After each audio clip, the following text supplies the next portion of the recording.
Dios le bendiga, amada iglesia Vida Nueva, a todos aquellos que nos pueden mirar y que nos pueden escuchar. Sean bendecidos por los tres grandes del cielo y de la tierra, Padre, Hijo y Espíritu Santo, pueda seguir bendiciendo la vida de todos los miembros de nuestra organización. Pastor Luis Ojeda, desde la República Dominicana, juntamente con mi esposa, Yomar Prieto, felices, muy contentos en poder continuar estos estudios de escatología, bueno, básicamente montado sobre una sencillez, sobre una forma de poder entenderlo de una manera muy, pero muy eficaz, muy sencilla y que pueda ser lo más sustancioso en estos 20-25 minutos que vamos a estar o que llevamos ya dando estos videos. Hoy, nuestro tercer video, vamos a hablar de aspectos muy interesantes del libro de Apocalipsis. Aprovechamos para saludar a nuestras iglesias en Estados Unidos, en Colombia, en Ecuador. Aquí en la República Dominicana también reciban un fuerte saludo de todos nuestros hermanos y obviamente bendecimos a nuestro corazón principal, nuestro motor, como es en nuestra iglesia madre en Venezuela, comandada por nuestro apóstol, nuestro querido hermano Pastor Ernesto José Ojeda, bueno, obviamente bajo la figura principal y la cobertura máxima de nuestra querida hermana Francisca Miranda de Ojeda. Vamos a hablar, arrancamos ya, aprovechar estos minutos que tenemos a través de las redes sociales. Apocalipsis. Seguimos con el Apocalipsis y vamos a hablar acerca del libro de Apocalipsis. El libro de Apocalipsis realmente es un libro que fue escrito por Juan.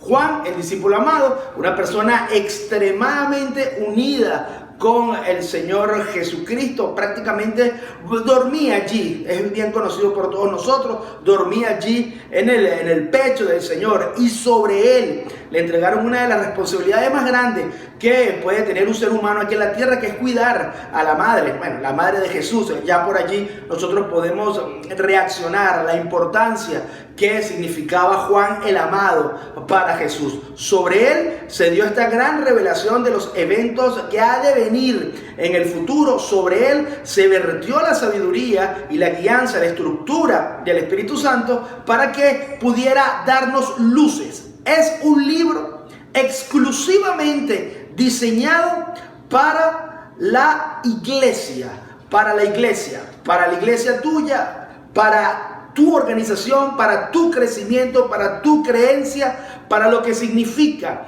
ser realmente un hijo de Dios y entender, conocer qué ha de venir. Vámonos con la primera parte y quiero hablar del libro de Apocalipsis, escrito 100% para todos los cristianos, los redimidos por la sangre de Cristo, y que tiene una segunda connotación también muy importante, el libro de Apocalipsis. Todo el mundo piensa que está por allí el libro de Apocalipsis para infundir temor, está por allí para ser un libro seguramente oculto. No, si supiéramos que aparte de ser un libro que causa miedo, que causa terror, seguramente para muchos es un misterio, es un libro muy sencillo, porque es un libro que al estudiarlo con profundidad puedes tú saber realmente qué quiere hacer el mismo Dios con el resto de la humanidad. Fue escrito para la iglesia como punto primordial y vino a preparar el camino de Jesús. Vino a preparar lo que significa volver a tener al Rey de Reyes, al Señor de Señores, a Jesús, al amado, al que estuvo aquí hace más de 2000 años caminando por las calles de Jerusalén. Vino a preparar el camino para la segunda venida en físico del Señor. Posará sus pies en el monte Sinaí, se abrirá el valle de Megiddo, habrá una gran batalla y gobernará, caminará, establecerá su reino aquí en la tierra. Y vino también a mostrarte, a preparar lo que va a significar el reino de Cristo aquí en la tierra. Una de las características muy importantes es que te quiero resumir cómo vamos o cómo es el libro de Apocalipsis a un vuelo muy sencillo, a un vuelo de pájaro, a una visión panorámica. Realmente comienza el libro hablando acerca de Juan. ¿Quién es Juan? Lo que vio Juan y la visión de Juan. Prácticamente Juan comienza el libro mostrándote a un nivel muy sencillo el propósito principal del libro. Como paso número 2, para que puedas tener una secuencia, hemos hablado de una presentación de Juan, una explicación del libro de Juan o por qué lo hizo, qué está haciendo, por qué está allí en la isla de Patmos, y obviamente brinca a comentar lo que significa la conducta de la iglesia en esos famosos, o ese recital, esa maravilla que significa las 7 iglesias del Apocalipsis que uno ha escuchado muchas veces. Básicamente, abuelo de pájaro, para que lo puedas entender, ¿qué es? ¿O qué significa las 7 iglesias del Apocalipsis? Básicamente se radica en 2 puntos importantes. Número 1, el comportamiento de la iglesia como tal en las diferentes épocas de la raza humana desde el momento de la muerte de Cristo. Desde el momento de la muerte de Cristo hasta la venida o el rapto de la iglesia, que es la primera fase de la venida de Cristo, la iglesia iba a tener ciertos comportamientos a nivel históricos. Por eso tú puedes ver que cuando tú estudias rápidamente las 7 iglesias, puedes ver que hubo una iglesia en diferentes años, en diferentes periodos, que se comportaba de acuerdo a cada una de las iglesias a donde Juan había enviado, o el mensaje que iba a ir a cada una de ellas. Esto es muy importante que lo tengas allí presente, porque es la característica fundamental de por qué se escribieron estas profecías basadas en las 7 iglesias o el mensaje para cada una. Y como segundo punto muy importante del mensaje de las 7 iglesias, quería también notar que es el comportamiento individual también. Allí iba a profetizar el comportamiento individual de cada uno de los creyentes dentro de su iglesia durante todo su peregrinaje. Por eso es que a veces uno se encuentra en una congregación, en una iglesia, o simplemente puede haber gente que haya crecido contigo en el cristianismo, que se pueden conducir seguramente como una iglesia de Éfeso, seguramente tienen mentalidades como una iglesia de Filadelfia, seguramente otros por allí, indagando un poco más, son fríos, otros seguramente están pendientes, son cristianos pero están pendientes del dinero, otros seguramente cuando los presionas niegan a Cristo, otros seguramente practican el pecado y están dentro de la iglesia, otros son consagrados y están dentro de la iglesia, otros seguramente ya han perdido ese primer amor y están dentro de la iglesia. Sencillo, no te compliques. La primera connotación de las 7 iglesias es cómo se ha comportado y cómo se comportará la iglesia en las diferentes épocas y años. Transiciones desde la muerte de Cristo hasta la venida en primera fase de nuestro Señor, el rapto de la iglesia o el arrebatamiento de la iglesia. Y segundo, la conducta natural de los hermanos dentro de la iglesia, dentro de su peregrinaje aquí en la tierra, que tú obviamente como líder o como hermano o como persona que puedes estar pastoreando, que puedes estar liderizando, sabes identificar a cada una de las ovejas. Otro punto importante, luego de conocer, hablar Juan, cómo se presentó, lo que hizo, por qué el libro y qué estaba haciendo, y presentar esa hermosa introducción de Juan el amado en el libro de Apocalipsis, nos encontramos con el mensaje de las 7 iglesias y vamos al punto número 3. El punto número 3 lo podemos ver en los versículos o en los capítulos del 6 al 8. Que nos da a entender que por encima de cada una de las circunstancias difíciles, Dios siempre tendrá el control. Manifiesta el capítulo 6, 7 y 8 el poder de Cristo. Lo que Cristo vino a hacer aquí en la tierra, lo que Cristo hizo en la tierra y los calificativos que el Padre le ha colocado a Cristo Jesús como ser el poderoso, el Rey de Reyes, el Señor de Señores, y magnifica, engrandece la obra de redención, la muerte de Cristo. El 6, 7 y 8 es una de las honras más grandes que el Padre le puede dar al Hijo por haberse entregado en la cruz. De allí es donde nace toda la autoridad que le van a dar sobre Jesús para que sea Él mismo el único autorizado en controlar el mundo durante la gran tribulación y controlar el mundo en la última fase de la raza humana antes de su propia venida. Engrandece, glorifica, magnifica la grandeza del Señor en haber morido, o en haber en este caso muerto en la cruz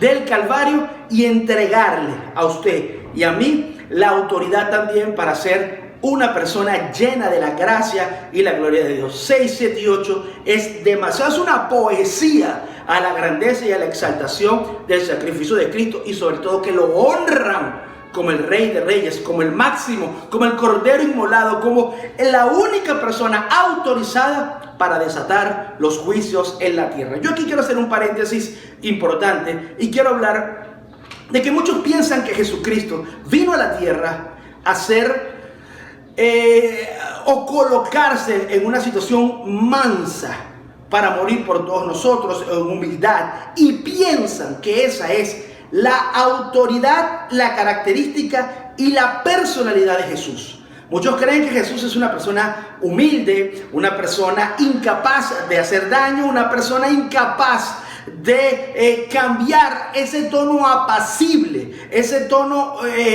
si se quiere, carismático e inofensivo que él mostró aquí en la tierra cuando vivió en sus 33 años antes de morir. Pero déjame decirte que en Apocalipsis capítulo 6, y capítulo 7 y capítulo 8 vemos que hay un cambio poderoso en la mentalidad de Jesús, en la personalidad de Jesús, en lo que significa Jesús en su esencia, y se ha quitado ese traje de ser el Cordero inmolado inofensivo, por colocarte una o puntualizar, y se ha colocado nada más y nada menos que la coraza, el traje, lo que significa allí ponderarse en la máxima autoridad en castigo sobre la tierra.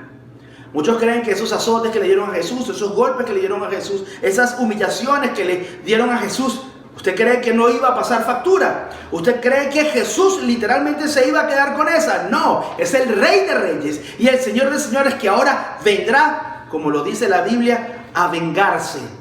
Él dice: mía es la venganza, yo pagaré. El mundo va a pagar por tanta maldad y tanto desprecio a un mensaje que aparentemente era inofensivo. Y la última parte del libro o de esto de Apocalipsis es que íbamos a poder contemplar entre los versículos 6 y 8 hasta el 12, y obviamente ya lo que va a ser los últimos, porque aquí hay una secuencia de puros juicios hasta el 19 y hasta el capítulo 20, capítulo 19, capítulo 20, donde vamos a poder ver dos cosas importantes. Número uno, el ataque de Jesús, la venganza de Jesús, la ira del Dios Padre sobre los pecadores de la tierra, y obviamente cerraríamos con el propósito divino de por qué sucedió toda la gran tribulación: preparar el camino para el Rey de Reyes y Señor de Señores, como plan inicial, el milenio, y obviamente lo más importante, porque en el milenio no terminará todo.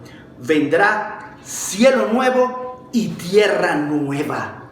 Usted y yo y todos los que intenten o logren salvarse en la gran tribulación y den su vida por la causa de Cristo, viviremos eternamente y para siempre en un cielo nuevo, en una tierra nueva creada por el mismo Dios.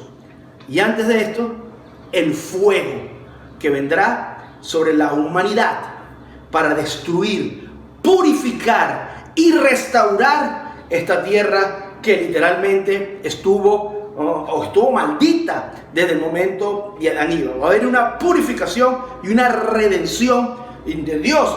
Te entregará a ti cielo nuevo y bueno, la tierra nueva, cielo nuevo, tierra nueva, para que usted y yo disfrutemos con el Señor por la eternidad. Vámonos allá a continuar, y quiero que presten mucha atención en esta, ya acercándonos a la mitad de este video. El libro de Apocalipsis está lleno de muchas figuras, de muchas simbologías. Entre ellas te puedo hablar que se junta mucho la naturaleza con los animales y con los hechos del entorno de nuestro querido amado Juan. Juan el amado. Obviamente Juan fue hasta cierto punto, de una forma sencilla, él pudo analizar, contemplar lo que iba a venir o lo que iba a suceder dentro del contexto de lo que significa ser revelado, ser mostrado, los eventos que usted y yo hemos estudiado y que nos fascinan, como es la gran tribulación y todos estos eventos. Pero él dentro de su contexto, viviendo aproximadamente, se cree que el libro de Apocalipsis se escribió 100 años por allí después de Cristo, no conocía las cosas, o a nivel futurístico desconocía muchos de los eventos, de las circunstancias, de la maquinaria, de la tecnología del momento, y por allí podríamos estar hablando que utilizó de una forma magistral, de una forma muy inteligente, utilizó metáforas, alegorías, simulaciones entre lo que él conocía como animales, como lo que él conocía con la naturaleza, y todo eso lo fue mezclando para dar cierta visión. Por eso es que nos encontramos muchos símbolos y nos encontramos muchas figuras. Una de las características importantes que yo quiero hablar para entrar ya de lleno en la gran tribulación, lo dije en nuestro video anterior. El colapso de la iglesia, va a ser el detonante para que el anticristo comience a reinar.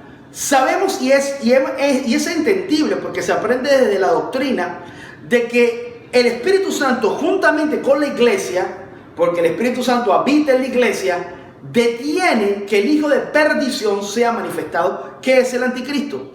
Una cosa es, y quiero aquí ya comenzar a meter profundidad a esto, una cosa es impedir que el Espíritu Santo, juntamente con la iglesia, impida la manifestación del Espíritu Santo, y otra circunstancia es que Él comience ya a moverse tras bastidores. Yo completamente, y aquí es mi apreciación muy personal, pienso que el anticristo va a ser una organización dirigida obviamente por el Supremo, por el anticristo. Hay que connotar también que el anticristo no va a estar solo. El anticristo tendrá un componente divino, pero divino diabólico, igualmente que el Padre, Hijo y Espíritu Santo. Él estará acompañado de la bestia y del falso profeta. Hará una trinidad diabólica, divina para muchos que creerán que es Dios, pero para otros, y aquellos que se queden y conozcan de la palabra, o aquellos como nosotros que estamos estudiando lo que va a suceder, sabemos que es una trinidad 100% diabólica. El anticristo es un sistema, el anticristo es una organización que creo, me atrevería a decir, que ya ha comenzado esta organización como tal a hacer ciertos toques en el mundo para ir preparando la manifestación. Iglesia, escucha, oído, iglesia detiene manifestación en pleno, visible del anticristo, pero dentro de la estructura organizativa del anticristo y dentro de la estructura organizativa del sistema, es probable que ya se comience a dar ciertos toques a nivel mundial para ir preparando el piso para la manifestación. Esto quiero dejarlo muy puntual, porque no será después de la venida de Cristo que se comience a implantar el régimen. El régimen seguramente ya está en proyecto. El régimen seguramente ya tenga ciertas bases para que el detonante de la partida de la iglesia sea ya la manifestación en plena de lo que significa conocer la presencia del anticristo aquí en la tierra. Yo quiero que tú puedas comprender y analizar un detalle muy importante. La iglesia como tal, a pesar de que existen muchos símbolos para que tú y yo podamos tener una idea, el colapso de la iglesia será fundamental y causará un efecto rebote en la sociedad. ¿Por qué? Dice la palabra de Dios que los que hayamos quedado seremos arrebatados juntamente con el Señor. No quiero indagar y no quiero profundizar en los muertos, porque obviamente los muertos en Cristo resucitarán primero. Pero uno de los puntos más importantes y más cruciales es que la desaparición de personas, de millones y millones y millones de personas, va a generar un efecto rebote en la sociedad que no va a poder ser ignorado. Te explico algo y quiero llevarte a un contexto que lo puedas entender. Todas las personas del mundo, por lo general, tienen un familiar cristiano. En una casa donde vivan 5, 6, 7 personas, 4 personas, deben, hipotéticamente hablando, o tienen un tío, o tienen un primo, o tiene un abuelo, o tiene alguien cristiano, esa persona va a desaparecer. Se irá en el rapto de la iglesia. Seguramente en una familia donde 5 vayan a la iglesia y 2 estén consagrados, 3 estén consagrados y los otros 2 no, ellos sabrán que algo sucedió. Yo te pregunto, si tú estás en tu casa y de repente tu esposa se va con el Señor, ¿qué sentido tiene salir a trabajar al día siguiente? Cuando tú sabes que ya entraste en el Apocalipsis, que ya tú entraste en el día 1 de la gran tribulación. Si tú eres un estudiante y sus padres se fueron, llegaste a tu casa y no estaban, ¿de qué sentido tiene? ¿Qué sentido tiene seguir estudiando? Igualmente vamos a llevarlo a esferas mucho más grandes. Habrá presidentes que se van a ir con el Señor, diputados que se van a ir con el Señor, gente importante que se van a ir con el Señor, futbolistas que se van a ir con el Señor. Gente importante de la sociedad se va a ir con el Señor. El mundo va a cambiar. Si tú piensas que el coronavirus va a cambiar ciertas cosas, yo te voy a decir que sí. Yo estoy seguro que por lo menos los aeropuertos de hoy en adelante cambiarán. No serán los mismos aeropuertos. ¿Por qué? Porque el coronavirus traerá ciertas normas y ciertas exigencias para poder montarse en un avión y trasladarse de un país a otro. Algo insignificante como esto. El coronavirus cambiará el mundo. Y yo te pregunto, la desaparición de millones de personas, ¿tú no crees que va a crear una evolución en el sistema natural de la vida? Cuando muchas personas no estén en sus puestos de trabajo, cuando muchas personas que de una o de otra forma podían tomar decisiones importantes en ciertos sectores de la sociedad ya no estén, la vida va a cambiar. Por eso te lo digo fervientemente, consagra tu vida al Señor, porque si Cristo llega hoy y tú te quedas, en el día de mañana tu vida cambiará. Le voy a hablar a los cristianos que no estén consagrados y que no estén buscando de Dios. Si la venida de Cristo se produce hoy o mañana, o dentro de 3 días, o una semana, o un año, y tú te quedas, ya tú sabes literalmente que la única forma que tú tienes para salvarte es dando tu vida por la causa de Cristo. Y tú dirás, pastor, eso lo he escuchado yo siempre, pero te voy a decir algo. Una cosa es que tú lo hayas escuchado siempre, y otra cosa es que cuando tú voltees en el cuarto, o cuando tú mires, tu madre, tu padre, tu esposo, tu hijo ya no esté. Eso tiene que ser un impulso para poder salvar tu alma de lo que ha de suceder. Y lo dije en el otro video, tendrás que dar tu vida por causa del Señor, al menos que sea uno de aquellos que logren preservar su vida, que no se dejen sellar y que se escapen a los juicios divinos y desatados por el Señor. El efecto rebote será extremadamente complicado, será el detonante para que el anticristo aparezca y ofrezca la solución. Ahora, una vez escuché al apóstol Ernesto decir que son muchas más las personas que se van a quedar que las personas que se van a ir en el rapto. Lo escuché de su voz en una de sus predicaciones en Venezuela. Puedo decirte con firmeza que comparto esa teoría al 100%, porque existen 2 versículos que me llaman poderosamente la atención. 1, sin santidad nadie verá al Señor. Y número 2, sin mancha y sin arruga. Por eso es que nuestra santidad tiene que ser completamente perfecta, día a día. Unos dirán, pastor, es que yo no puedo ser santo todos los días, pero sí lo puedes hacer minuto a minuto. Tienes que intentar cuidar, por eso es que Pablo inteligentemente le coloca temblor, miedo. Tienes que cuidar tu salvación con temor y con temblor, porque necesitas estar preparado para la venida del Señor.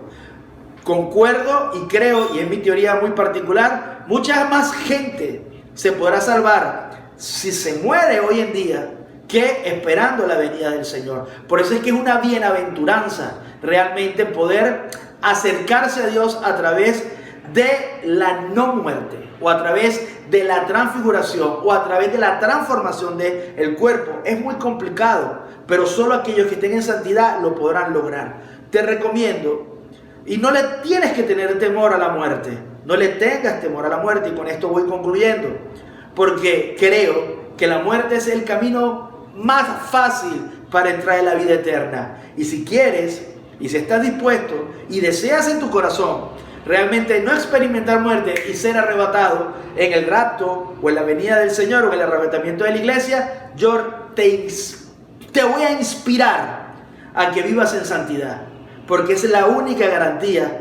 Es mucho más fácil vivir en santidad y irte con el Señor que arriesgar todos los días tu salvación y que en una de estas el Señor no te encuentre preparado. Hasta aquí nuestro video de hoy. Nuestro cuarto video estaremos ya profundizando acerca de los sellos y de los juicios, y te dejo esta pequeña reflexión para que tú puedas entender lo vital que es cuidar nuestra salvación, porque no sabemos el día ni la hora que el Hijo del Hombre vendrá por su iglesia. Dios me les bendiga y Dios me les guarde.